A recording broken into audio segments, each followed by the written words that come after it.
Passing the baton. That's what we are talking about today. So my name is Faith. Her sister, as you might have known.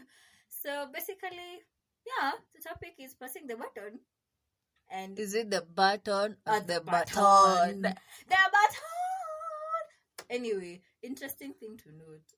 This topic is just deep and different and complex I agree. in a weird way that might be, learned or taught, and yet at the same time may actually be coming from inbuilt mechanisms. You know what I'm saying? Man, that's too unaongea nini actually. Like I'm saying, like how do we know when to pass the baton? Or is it something that comes naturally, or it's something that's taught? Or should we look at it from history's perspective, as in what we used to do as Africa or as Africans? Yeah, I agree, but I feel like hii time ya corona it's given a lot of time to actually reflect. The nitwanga routine imekuwa broken, so you actually have all the time to reflect on what's important, and the fact that we have survived minus going to work, minus having that precious job.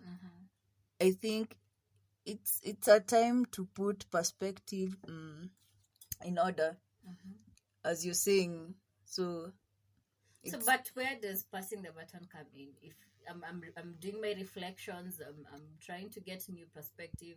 I'm trying to reinvent myself in this new way or fashion that doesn't include, the pressures of life that we were lied to that were important, but clearly are not important enough.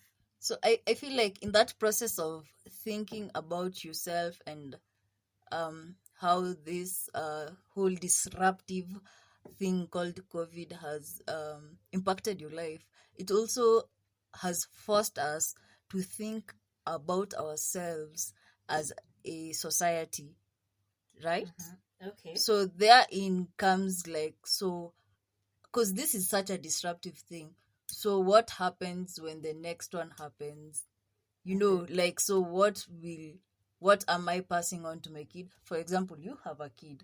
So what are you passing over to her? I feel like all these issues of passing things over are mostly like done when there's a near death experience, or And this time. has been a near death. It feels like the world is ending and the world could end anytime. It feels so. So That's our only motivation to pass the baton. I feel like, yeah, pressure does something to you. Because at that deathbed, you're like, okay, fine. Now I'm going on this other journey. What am I leaving these people here? So it's just like a wake up call. There's no work you're going to, by the way. The norm is not norm anymore. There's a new normal. There's change coming. So how are you best prepared? And people are scrambling everywhere. Like, what am I going to do? So anyway, here's the thing. I think that majority of the people we admire as our superstars, as our politicians, as even our scientists are too self-absorbed with themselves to even think of leaving something meaningful behind for the generations that are coming. Nobody anymore does anything so that the next generation can benefit from. It's like, oh, I got through this the hard way, so you should do it too the hard way. I totally agree. Like in the science world, you have dons who think they're entitled to be in the university till they die.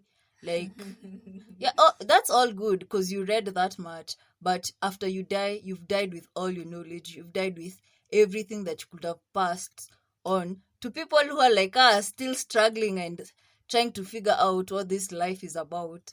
So, yeah, it's true. Celebs, if they exist, they have truly shown us that this society that was truly a man-eat society. Yeah, so in a nutshell, it is broken.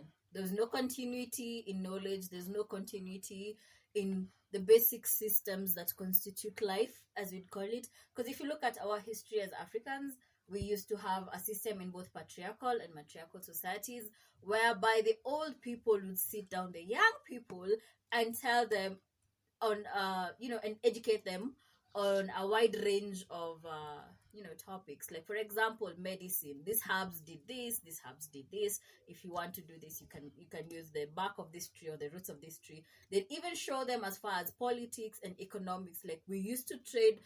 For example, I'm from Kenya.